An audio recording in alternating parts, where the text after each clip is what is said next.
translation. Whether one is a Brahman, a sannyasi, or a Sudra, regardless what he is, he can become a spiritual master if he knows the signs of Krishna. Purport. This is, I was reading yesterday, it's a really beautiful purport. And usually devotees, I also have that tendency of read partially the purport and then we make our own comment and then we forget about the rest of the purport, which is an injustice to Prabhupada because it's a beautiful purport. And what I would like to do today is I'm going to read one paragraph, but I don't want to bore you because I have an accent. My English is not that good. Then I'm going to pass the next paragraph to someone who is fast and good English. Perhaps maybe Govinda could read the next one. And then somebody could read one more paragraph, and then one lady could read the last one. And we can have an interactive discussion on this because it's a beautiful verse by Srila Prabhupada. Prabhupada, when he gives very long purport, means he's emphasizing something. It doesn't mean that the person who is giving class, he has to neglect most of the purport to give his own comment. I don't want to do that because the best speaker, you will see, the purport is really nice. And even if I have 1 minute speaking afterwards, I don't mind. This verse is very important, Srila Prabhupada says. To the Krishna consciousness movement, in his Amrita Prabhava Bhasya, Srila Bhaktivinoda Thakur explains that one should not think that because Sri Chaitanya Mahaprabhu was born a Brahman and was situated in the topmost spiritual order as a sannyasi, it was improper for him to receive instructions from Srila Ramananda Roy, who belonged to the Sudra caste. To clarify this matter, Sri Chaitanya Mahaprabhu informed the Ramananda Roy that knowledge of Krishna consciousness is more important than caste. In the system of Varnashram Dharma, there are various duties for the Brahmins, Kshatriya, Vaishya, Sudras. Actually, the Brahman is supposed to be the spiritual master of all the other Varnas or classes. But as far as Krishna consciousness is concerned, everyone is capable of becoming a spiritual master, because knowledge in Krishna consciousness is on the platform of the spirit soul. To spread Krishna consciousness, one needs only to be cognizant of the signs of the spirit soul. It does not matter whether one is a Brahmana, Kshatriya, Vaishya, Shudra, Sannyasi, Grihastha, or whatever. If one simply understands these signs, he can become a spiritual master. Govinda, do you have the sequence of the purport? Could you please give a microphone to Govinda Prabhu? Oh, you got it. It is stated in the Hari Bhakti Vilas that one should not accept initiation from a person who is not in the Brahminical order if there is a fit person in the Brahminical order present. This instruction is meant for those who are overly dependent on the mundane social order and is suitable for those who want to remain in mundane life. If one understands the truth of Krishna consciousness and seriously desires to attain transcendental knowledge for the perfection of life, he can accept a spiritual master from any social status, provided the spiritual master is fully conversant with the signs of Krishna. Srila Bhaktisiddhanta Saraswati Thakur also stated that although one is situated as a Brahmana, Kshatriya, Vaishya, Shudra, Brahmachari, Vanaprastha, Grihastha, or Sannyasi, if he is conversant in the science of Krishna, he can become a spiritual master as Vartma Pradashika Guru, Diksha Guru, or Shiksha Guru. The spiritual master who first gives information about spiritual life is called the Vartma Pradashika Guru. The spiritual master who initiates according to the regulations of the Shastras is called the Diksha Guru. And the spiritual master who gives instructions for elevation is called the Shiksha Guru. Factually, the qualifications of a spiritual master depend on his knowledge of the science of Krishna. It does not matter whether he is a Brahmana, Kshatriya, Sannyasi or Shudra. This injunction given by Sri Chaitanya Mahaprabhu is not at all against the injunctions of the Shastras. In the Padma Purana it is stated, Na Shudra Bhagavad Bhaktas Tepi Bhagavatottamaha Sarva Varneshu Te Shudra Yena Bhakta Janardani. Thank you. We could pass the microphone to Godruma Bihari Prabhu, who's a senior man.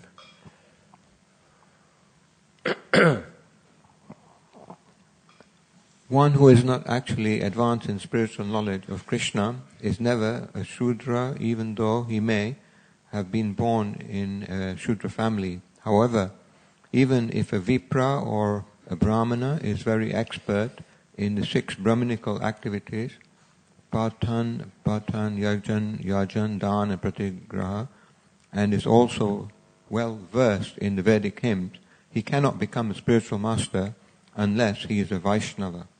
But if one is born in the family of Chandalas, yet is well versed in Krishna consciousness, he can become a guru. These are the Shastric injunctions, and strictly following these injunctions, Sri Chaitanya Mahaprabhu, as a Grihastha, named Sri Vishvambhara, was initiated by a sannyasi guru named Ishwarapuri. Similarly, Sri Nityananda Prabhu was initiated by Madhavendra Puri, a sannyasi. According to others, however, he was initiated by Lakshmi Patitirtha. Advaita Acharya, although a Grihastha, was initiated by Madhavendra Puri, and many devotees born in caste Brahmin families were initiated by Sri Rasikananda, a disciple of Sri Shyamananda Prabhu. Although Rasikananda was not born in a Brahmana family, there are many instances in which a born Brahmana took initiation from a person who was not born in a Brahmana family. The Brahminical symptoms are explained in Srimad Bhagavatam 7:1135, wherein it is stated, Yasya lal lakshanam proktam pumso varna bhi vijankam yad anyatrapi drishyeta tat tenaiva vinidrishet. Okay, so next person. Next one. Any volunteers? Pramanava, or maybe the one in charge of the Bhakti program, Pramana. We leave it the last paragraph to Guru Shakti afterwards. If a person is born in a Sudra family but has all the qualities of a spiritual master, he should be accepted not only as a Brahmana but as a qualified spiritual master also. This is also the instruction of Sri Chaitanya Mahaprabhu. Srila Bhaktisiddhanta Saraswati Thakur therefore introduced the sacred thread ceremony for all Vaishnavas according to the rules and regulations.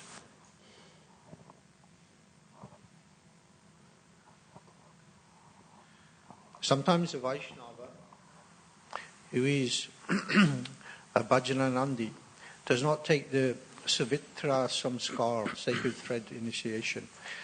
But this does not mean that this system should be used for preaching work. There are 2 kinds of Vaishnavas, Bhajananandi and Goshtiyanandi. A Bhajananandi is not interested in preaching work, but a Goshtiyanandi is interested in spreading Krishna consciousness to benefit the people and increase the number of Vaishnavas. A Vaishnava is understood to be above the position of a Brahmana. As a preacher, he should be recognized as a Brahmana. Otherwise, there may be a misunderstanding of his position as a Vaishnava. However, a Vaishnava Brahmana is not selected on the basis of his birth, but according to his qualities. Unfortunately, those who are unintelligent do not know the difference between a Brahmana and a Vaishnava. They are under the impression that unless one is a Brahmana, he cannot be a spiritual master. For this reason only, Sri Chaitanya Mahaprabhu makes the statement in this verse, Kiva Vipra Kiva Nyasi Sudra Kenenaya, Ye Krishna Tattva Veti Se Guru Haya. If one becomes a guru, he is automatically a Brahmana. Jai. So, the rest of the paragraph, we'll leave it to Guru Shakti.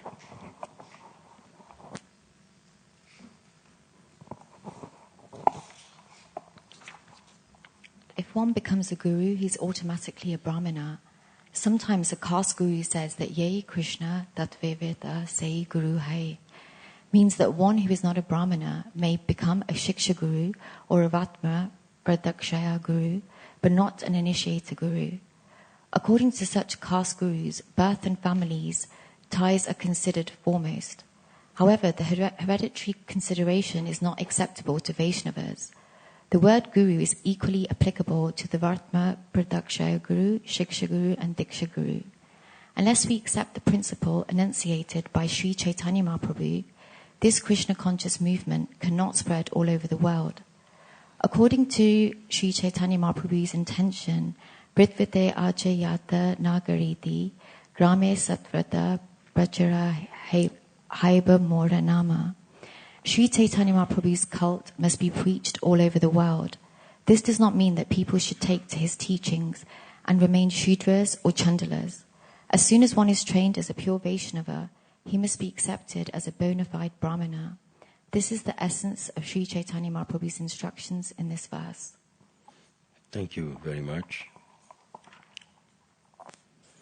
Om Jnana Timirandasya Jnananjana Shalakaya Chakshurmalitam Jena Tasmai Sri Gurave Namah Si Chaitanya Manobhistam Stapitam Jena Bhutale Swayam Rupa Kadama Yam Dadati Svapadandikam Jai Shri Krishna Chaitanya Prabhu Nityananda Shri Advaita Gadadhar Shivasadi Gaura Bhakta Vrinda Hare Krishna Krishna Krishna Hare Hare Hare Rama Rama Rama Hare Hare Mukam Karoti Vachalam Pangalam Gayate Girim Yat Kripa Tamaham Vande Shri Guru Dinatarinam.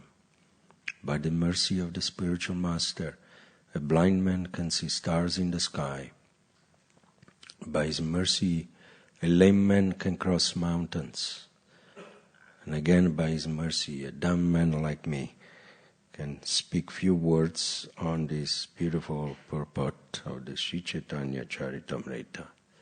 Namo Vishnu Padaya Krishna Pastaya Bhutale Shrimati Tamala Krishna Vishwaminiti Namine Namo Vishnu Padaya Krishna Vristaya Bhutale Shrimati Bhakti Vedanta Swaminiti Namine Namaste Saraswati Devi Gauravani Pracharine Nirvishesha Shunnavadi Bhaskata Desatarine Vanchakalpadruvascha Kripasindu Vaivacha Patitanam Pavanebhyo Vaishnavibhyo Namo Namah.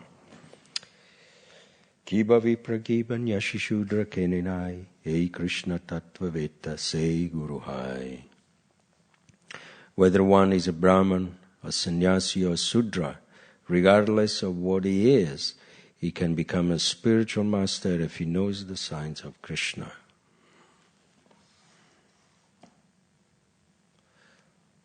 So this is here the mandate of Sri Chaitanya Mahaprabhu talking to Ramananda Roy, and which is the ultimate statement from the Supreme Personality of Godhead. For anyone who has any confusion, we sometimes think that the Brahmins, they are the topmost of the Varna, or sometimes we think that the sannyasi is the topmost of the ashram. But actually the topmost is the one who knows the signs of Krishna and he has love in his heart. not just the sign, not knowledge, the signs of Krishna consciousness, but love. Like the name of Srila Prabhupada is Bhaktivedanta Swami. He's not Vedanta Bhakti Swami. The knowledge always follow and is subservient to bhakti. We have Keshava Maharaj, who is the catalyst person for this beautiful school of bhakti. He hasn't named it School of Gyan, School of Knowledge, because knowledge is not the ultimate pinnacle of spiritual life. Isn't it? Bhaunam jamanam mante yamanam mam prapadyate vasudeva sarvameti samahatma sudurlabha. You can be Bhaunam. Bhaunam means many, many birds. You can take a birth again and again and again. If you're stuck in knowledge, it's a web. Knowledge, the Vedas, they're very voluminous. And they're very deep, more deeper than the ocean. And it's very easy to get drowned into the Vedas. But bhakti is a very simple principle. Bhaktyamama vijnanati yavanyas jasmitatvata. That you can only enter in the kingdom of God by the strength of bhakti, not knowledge. The four Kumaras, they are knowledge. They possessed all the Vedas, but they cannot enter the Vaikuntha. They were stopped by Jain Vijay. It was an act of providence by the Lord. You cannot. The teaching there, it's not that they're children, very innocent, pure. They had a knowledge, but not bhakti, Brahmavadi. To be very knowledgeable, it means you become a perfect Brahmavadi. You know the signs of Brahman, the signs of spirit, but you don't have the signs of God and the jiva and the relationship that links both of them, which is bhakti, devotional service. So, this verse is very nice because the normal concept, people, they get fascinated in meetings, the one who speaks the best gets the position. I've been many times. I've been, in the management council, national council. And I've seen even in political field, the one who speaks the best, he gets position, he gets elected. That's usually the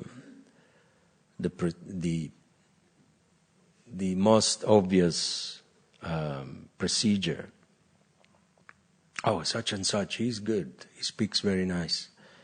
But we have to see what is in the heart of that person, because knowledge is not everything. We had many gurus with the knowledge sitting on Vyasasan, and then the achar was not there.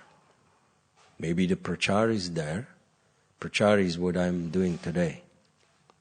It's what I may be speaking very perfectly, nicely about this verse, but we have to see the achar, my behavior, if I am really living with the words that I am, So that's what it means to be honest. Honest means you live up with your principle. Your words and your action, they have to be one. You cannot have, otherwise you're duplicitous. You can say when someone speaks from the heart, when that person is in union with Krishna, or a truthful person. And not only that when you speak, the very topic that you're speaking about, it has more effect when you're practicing it, isn't it? It creates an impact on people. Like, if I hear Govinda, for example, trying to preaching, give a nice class about Harinam. And then he doesn't go in Harinam himself. Then it's like, the knowledge that we hear goes in one ear and comes out in the other ear. But when the person practices what he's preaching, then it has an effect. If I preach about book distribution, but then I don't go out, then I'm like the General Garibaldi. He's the Napolitan coward general. Let's arm ourselves to the teeth. Let's get this, let's get that ready, and go. And he sends everyone to war, but he stays, home eating cookies in the cappuccino. That's why they have some cookies in Italy called Garibaldi. I don't know if you know. It's a joke, but it's the truth also, because he was a coward. But he had some good fighters, so they were very powerful. He was a joke, but Srila Prabhupada is giving very beautiful insight about this purport to guard the devotees in regards to the first impression that you get about someone. Very often, Shri Radha Gokulananda Ki Jai, we don't know who is sitting next to us.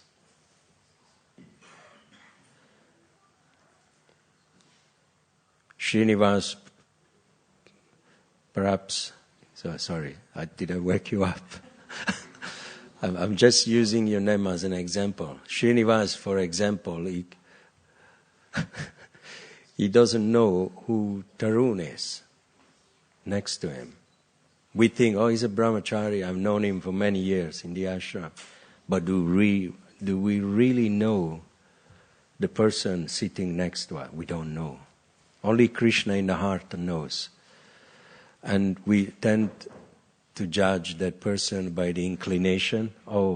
He's a farmer, or he's a driver, or he is a milkman, or he is a Brahman, or she's a woman. We don't know. So the servants of Srila Ramananda Roy, they were all like highly paid people. They would serve him very nicely because he had a big high position in the government, but they didn't really know. They had no internal credentials or respect towards him. Actually, they criticized them. Early on in these pages of the CC, you will find that they made a comment, how can this beautiful Brahman sannyasi with Sri Chaitanya Mahaprabhu can seek the association of a Sudra? So according to them, even though they were carrying him on the palanquin, but the concept that they had about Ramananda Roy was that he's a Sudra. A Sudra cannot deliver knowledge. Usually this is the normal concept. It's like a sweeper in the street. He cannot sit, as a prime minister and giving directives or directions to the population. Immediately we think, he's a sweeper, how can he be an instructor? That's where we get cheated very often, because the appearance could be deceiving. So Ramananda Roy, even though he was honest, he said, I am a Sudra. How can you inquire from me? How can I give you transcendental knowledge? But Lord Chaitanya knew very well that this so-called Sudra, he has love in his chest towards Krishna, Radha and Krishna. And he wanted to pull it out. He wanted to invoke that love. Not for him, not for Chaitanya Mahaprabhu to get purified, but for us to try to understand here who is sitting next to us. Any one of you can be a pure devotee of Radha Gokulananda. And that's why we have to guard ourselves from these offenses, judgment, to perceive someone merely on the appearance of that person, that is a Brahman or sannyasi or Sudra, Vaishya or Kshatriya. Anyone can follow his dharma. These are all external dharma. But with a full sincerity, with a Krishna consciousness in his heart, that person is a spiritual master. Doesn't matter if he's any of the 4 varna or any of the 4 ashram. Sometimes neophyte devotees, they run after like mosquito flies, towards the sannyasis. I've done it myself 40 years ago. Jai Gurudev, Gurudev, Srila Bhagavan, Patit Pavan. We don't want to mention any episode, but then yet, you find someone humble devotee who's been around for 45 years. Someone like who's sitting here in this room, and I don't want to embarrass that person, that he's had like 3 gurus. And you can see sometimes the sannyasi dress or the position of a guru, it could be just, like a prachar, but not the achar. A guru has to be an acharya. He has to practice what he preach. But that person is still sitting here amongst us.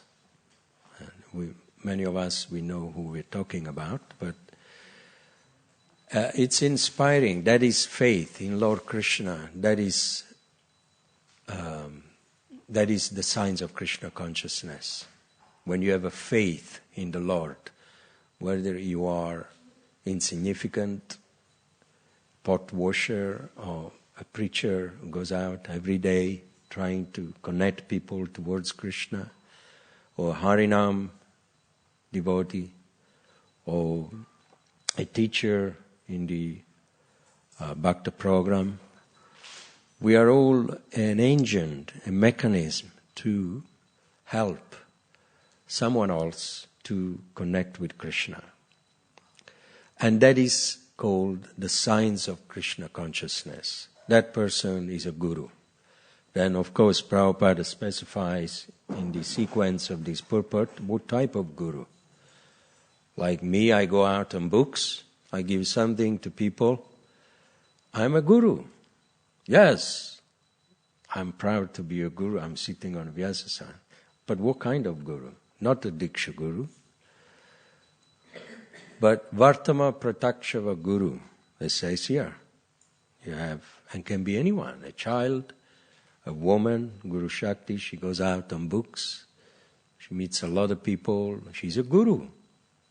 She carries the Shakti of a guru. That's why her name is like that. And when you give the signs of Krishna consciousness to people, you are a guru. And it doesn't mean that initiation. When you give initiation, you are a more important guru than someone who is going in the street or in Harinam and give the holy name or books or prasad to someone. No. You can adopt a child and then after some time you can abandon that child. What kind of father are you? So a Diksha Guru can be a Diksha Guru, he initiates and everything. Very often, they don't even remember. This is not to criticize any Guru, but when we accept a lot of disciples, often, they even forget the names of their disciples. Which is, it's something that we have to... It's very important, the relationship between guru and disciple. Extremely important. And he says, you should not become such a personality unless you are capable of delivering your dependent from the clutches of birth and death. Shivaram Swami always used this verse. Don't become a father or a grihastha if you're not capable of delivering your family. Don't become a guru if you're not capable of delivering your disciples. So, we have to be very careful to not undermine the heart of someone who is not in a high ashram, on a higher varna, because it could be deceiving. That's why in ISKCON, not in ISKCON, but Rupa Goswami is teaching all of us the famous verse of the Nectar of Instructions. Arche Vishnu, what is it, Govinda? Shilanam, Guru Sharanam Vaishnava Jadi Buddhir. What else? Beautiful. You could see that there is all the hierarchy of attention, that we have to pay attention to not make offenses. First of all to the deities. Arche Vishnu, Shilanam, to the Shila, the stones, thinking, this is a piece of stone. You go to Govardhan, how can this stone be God? Thinking like that is offensive. And how can a marble sculpture be God? Or brass? Arche Vishnu Shilanam. How can a holy water, Charanamrita, be ordinary water? And then we go to the meaning of this verse. The Guru. We shouldn't think the Guru to be an ordinary man. Vaishnav, Jati Buddhir. And to see a Vaishnav provenient from a particular caste, like, often, this is from the Patel caste, or this is from Parmar caste. I don't know the hierarchy, but there are Parmar, Patel, there are different types of caste. But, we should never think that a devotee is from a particular caste like that. It is offensive. A devotee is a pure soul surrendered to Krishna, and if he knows the signs of Krishna, he's a guru. Or to think someone, she's a woman, or he's Italian, or Australian. Like Prabhupada, very often he says, it's the Krishna consciousness, it's like the hunger. When you feel hungry, you cannot say, Prabhupada said, you cannot say, I feel hungry in Italian way, and you feel hungry in Indian way, or you feel hungry in a female way, or you feel hungry in a child way, whatever. So hunger is hunger, it's universal. It's a communal feeling that we all have, and it's exactly the same feeling that everyone has in the stomach. So Krishna consciousness, it's the same science that is situated in the heart of everyone, whether it's in dormant stage or manifested stage. But we should not judge that person by the provenience. To think that a Vaishnava is from a particular place, it's actually offensive. That's why we should always be very careful of thinking, who is sitting next to me? It could be an exalted devotee of Krishna. So, a Brahman is equipped with so much knowledge, and sometimes he thinks down on the Sudra. But Tamal Krishna Maharaj said once that if you feel that you have a lot of knowledge and you are actually trapped in that cage, then it's better that you start to serve someone who has no knowledge. Then it will purify your pride. If you feel that you have so much devotion in your heart, and it makes you feeling superior to someone who appears to not have much devotion, then you should serve that person that is lacking of that quality. That will purify your pride. On the other hand, when someone who's got no knowledge and he thinks, I've got bhakti, I don't need knowledge, then the so-called bhakti, then he should serve the person who's got knowledge to purify his bhakti. So you see, we have to be very careful in whatever way we think. We have to check that we don't become proud. So the best position is to serve everyone. Serve the advanced devotee, serve the middle class devotee, serve the neophyte devotee, the kanishta. And not only that, if you want to be even more dear to Krishna, serve the conditioned souls. And serve the animals. Serve the environment. Serve everybody. Everything is an expansion of Krishna. Krishna is in every living entities, in every atom. And there is no excuse. We can't say, that if I'm a sweeper and serving the rubbish, Krishna is even in the rubbish. He's everywhere. He's very kind, very merciful. When you die at the time of death, your mom wouldn't come with you. She loves you, but she wouldn't be prepared to go into the crematorium with you. Or your children, or your friends. Of course, in India, they had this ceremony, the satya, women, they follow the destiny of the husband, and they set themselves on fire. But that's culture. But the thing is, the mercy of Krishna is that when you die, avinyata, that Chittaguru in your heart, avinyata means the oldest friend. He's the only one who comes with you. And if you happen to go into the body of a worm in the stool, he wouldn't say, oh, that's too dirty. He will leave your heart and he goes away. No. Krishna, he follows the jiva, even in the heart, into the heart of the worm in the stool, waiting very patiently for his devotee to again get a human form. And so you see, Krishna is in everywhere. We can serve everything and everything. We shouldn't think, oh, he's only in the temple. Krishna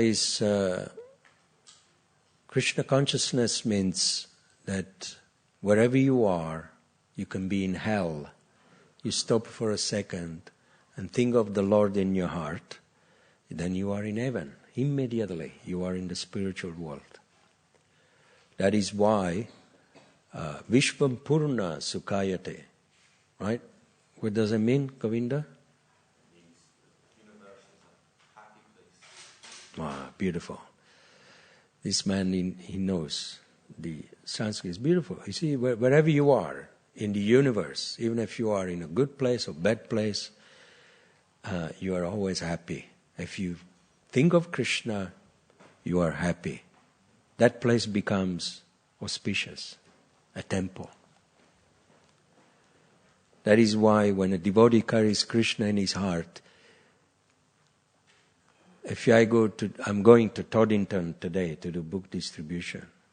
I think if I talk about Krishna, that place becomes a holy dham. Not because I went there, not because the devotee, it's because the Bhagavad Gita is spoken there. I'm saying few words to people about Krishna, about that person in their heart. They're wandering here and there. Some they want a cappuccino, some they go in Greg's, Mark Spencer, some they put some petrol. But Krishna is tricking them. They think, oh, I need this, I need that, let me stop. But it's the Lord stopping them, somehow or another, is putting a brick on their cycle of birth and death to meet a messenger, a postman, someone, I'm just a postman, and get the Bhagavad Gita. So those people are fortunate. Even when you go in Harinam, I assume you go in Harinam today, all those we are here talking, you are sitting, some of those guys, they're getting up, the little they know, they're having a coffee, whether they take shower or not, and they say, oh, let me go to the high street, I need this and that. So Krishna in the heart is preparing them to meet. But they don't know, to meet something special, to be woken up from this material world and from the dream of this world. I always say that this is a world of dreams, and the only reality is the love. When a mother loves the child, a friend loves his friend, devotees, they love each other, we preach out of love. That's a reality. But when we put Krishna in the center of this reality, everything becomes a spiritual world. So, we should understand that a Sudra can be a pure devotee, and a Brahman who is full of knowledge is not necessarily a pure devotee just because of his knowledge. So the four ashram are an external feature of the body. It's a designation. There aren't varna and ashram in the spiritual world. The four varna, four ashram, it's institutional. I repeat again for all those online, the four varna and the four ashram are institutional. Institution. Just like religions, they're all institutions. The mission, the preaching is a mission. Prabhupada gave us both the mission and the institution. You have to have institution in this world, order. Like a priest, he becomes a pope only if he goes through his hierarchy of institution, become archbishop and so on and so forth. So similarly in our society, you start as a brahmachari and then grihastha, vanaprastha, and then sannyasi. But is to be a sannyasi the goal of life? Yes or no? Is the goal of life? No, it's not. So therefore, to be a lover of Krishna is the goal of life. And you can enjoy that moment when you start spiritual life, in the middle of spiritual life, and when you finish spiritual life. It's always with you. As long you serve the devotees, you serve the public, you serve the environment, that is the signs of Krishna consciousness. Then you are a guru. Hare Krishna. I'll stop here. What time is on Saturday? Is it longer? So we got about 5 minutes. We want to hear your... do you all agree with what I said? If you don't agree, we can discuss. I can convince you. Any additional comment, Godruma Prabhu? Govinda, Pramanava, Guru Shakti, and whoever. Yes, sorry. You can get the microphone there. So, talking about Krishna Tattva, the science of Krishna, and I'm just thinking then when Prahlad Maharaj was asked by his father what is the best thing he has learned, and he says that one who has dedicated his life to the service of Krishna through these 9 methods should be understood to be the most learned person, for he has acquired complete knowledge. Externally, I'm asking because I'm a fool, and so externally those 9 processes of bhakti, they look more like art than science. They're learning how to wave an incense or sing or how to use your mind, or we don't consider art to be science. Science is like higher, art is kind of lower. So how is this? Art is like a decoration of your presentations, philosophy. Like a professor, he can teach, but if you've develop good skills how to impress people, then there is an art. Similarly, someone who can distribute books, but then if you do it very well, it's an art. Someone who can sing nicely, but if he's a good singer, he's an artist. It's a kind of decoration.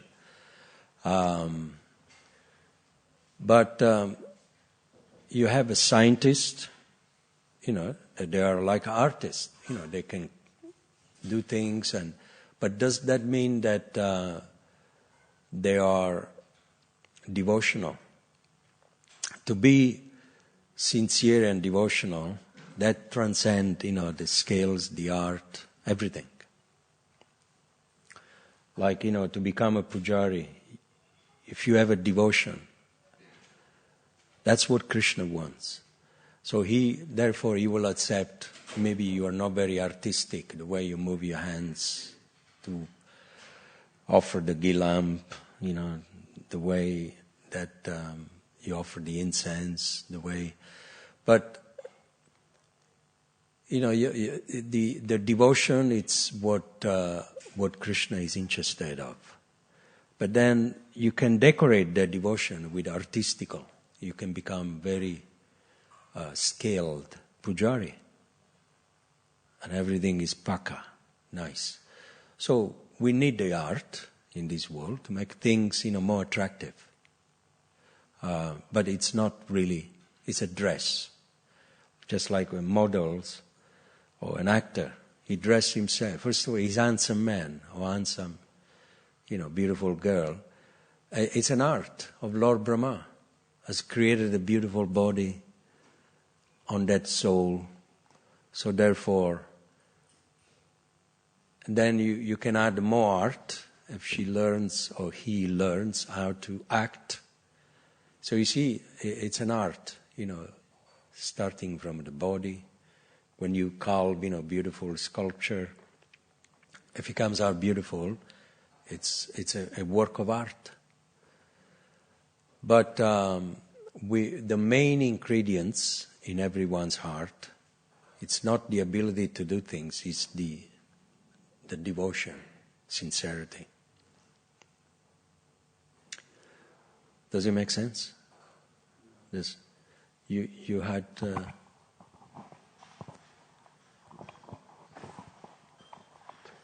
Hare Krishna. Thank you, Prabhu. Very nice class. Thank you very much.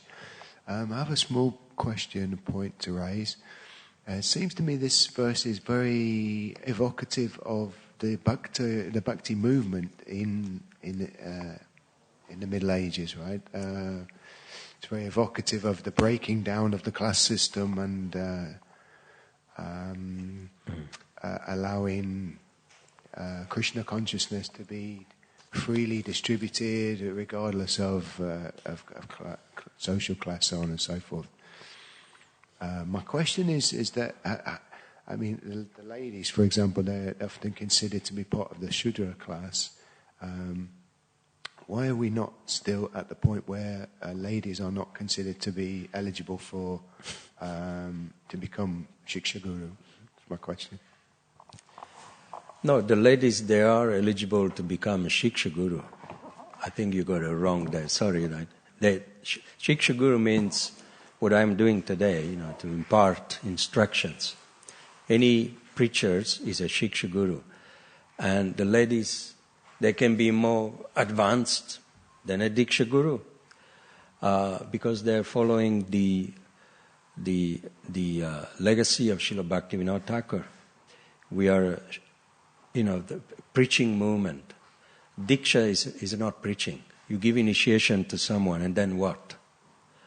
But Shiksha Guru is someone who's preaching constantly, watering the plant, making devotees. Bani is more important than Bapu. So the ladies, yes, they can be Shiksha Guru, equal, like the men. But Diksha is something else because it's a controversy in ISKCON, which I don't want to get there now. It's a forbidden area at the moment. I wouldn't like to discuss it on the Vyasa-san. But if you have a question about why women they can't become Diksha, you can write to the GBC office in wherever it is, Mayapur, and they will they have a secretary. They're very well equipped, Yeah. No, this is something else. It's not to do about Diksha Guru. It's also can be implied. Prabhupada said in the Chaitanya Charitamrita, in the purport, as a Vartama Pradakshara Guru, Shiksha Guru. Yeah? Vartama Pradakshara Guru is the one who gives the seed, the very first seed of Krishna consciousness. And Shiksha Guru is the one who takes care, who is preaching, and takes care of the... yeah. We don't get stuck very much on the different types. One who knows the signs of Krishna is a guru. Let's take that as the ultimate. A Diksha Guru doesn't necessarily means someone who knows the signs of Krishna. To give many people, they give initiations. Babaji give initiations in India. They're Diksha Guru, but they don't preach. They don't preach the signs of Krishna. So Shiksha is more important. Yes, Prabhu. Yeah, I wasn't sure whether I should ask this question, but okay, controversial. Well, not necessarily. Basically, I've read some quotes by Srila Prabhupada saying that, everyone should become, he wanted all of his disciples, I would assume it means all of his followers to become guru. Is it here in this purport as well? Yeah. So I'm just thinking whether the Srila Prabhupada went, obviously people have to become qualified, but did Prabhupada want all of his followers to become Diksha Gurus? All the followers becoming, it's like, then it would be too many chiefs in ISKCON and a few Indians. Everyone is a guru, but who will be a disciple?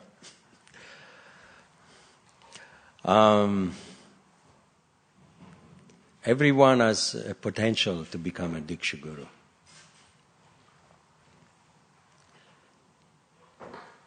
Yeah. And it was, yeah, I mean, I was At some point.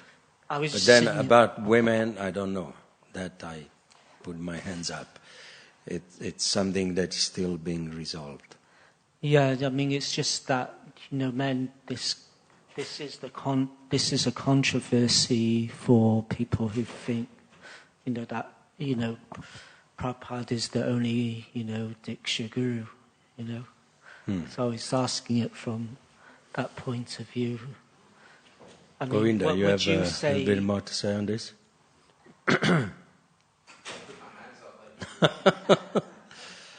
I don't know. Sorry. Yeah. Yes, it's in relationship with this. There you are. I just wanted to say that the GPC, they've already, from what I can see, they've already passed a resolution. Yeah, women they can become Diksha Guru. I know that. Yes, yeah. So it's already approved. Yes. Yeah, thank you. In some area. Yeah, Roman. We want to take some insight from Roman, Prabhu. I just had a question. Thank you so much for the class, Prabhu. Many good points. I just had a question about the point which you mentioned about prachar and achar. And I was thinking, as neophytes, a lot of time we have to preach above our levels. So first question is that a good thing to do? And the second question is, do you have any advice how we can actually live more what we're preaching ourselves? That's any advice. That's another class to give on that. But I can tell you something that I live by myself. Whether it will help or not. Sometimes I stop myself because the body is a vehicle. It goes through the course of the day. And then I see myself talking to someone, and on the back of my mind I stop the vehicle. Am I doing what I'm saying? So that question will lead you to honesty. Even though you are not up to the mark, you're not, but at least Krishna likes it. And then Krishna sees, oh, look at that. He's trying to preach he's trying to practice what he's preaching. Even though it's a lie, what you're telling people. But Krishna likes it. It's a step forward. It will help you to actually start the practice. Like the Guru was asked by a woman, can you come and tell my child to stop eating sweets? You know the story. And then the Guru said, okay, call me next week. I can't come now. And then after 1 week he came and he said to the child, don't eat sweet. And then the woman asked, why you couldn't do it last week? He said, because I was eating sweets. So I had to stop myself. Anyway, this is a very crude example. But we have to become honest. Honest means, when you can get help from the Lord in the heart to be a good representative of the Lord. And then that's when people, they respect more your credential. When you're saying something, it has the fragrance of truth. It's like when, in 40 years I've learned something, when I sit and hear someone speaking, that person, he may saying something beautiful, wonderful, shastric. But if it's not something that he's practicing, if it's not the truth, if it doesn't carry the fragrance of truth, then I don't know how it does to everyone, but it's still not attractive enough. But then you get someone, you say something very simple, but there is a truth in it. Truth means when you practice. Achar and prachar, they are together. Then it's very effective. And it it's then you say, you walk away, that makes sense. Because it's from the heart of that person, it goes in your heart. That's transcendental knowledge. So Ramananda Roy, he was speaking the truth to Mahaprabhu, and Mahaprabhu received it from his heart. He was honest. He said, yes, I'm Sudra. That's what I am. You want to know about the signs of, I'll try my best. So that's how you help yourself. You check all the time whether, what you're speaking about, you're practicing it. If you're not, then don't worry, don't get discouraged. Then you say, okay, next time. Then you will see that's how you affect people when you practice what you preach. Does it make sense? So, it's 8:55, and now maybe you can go for breakfast, and all glories to Srila Prabhupada.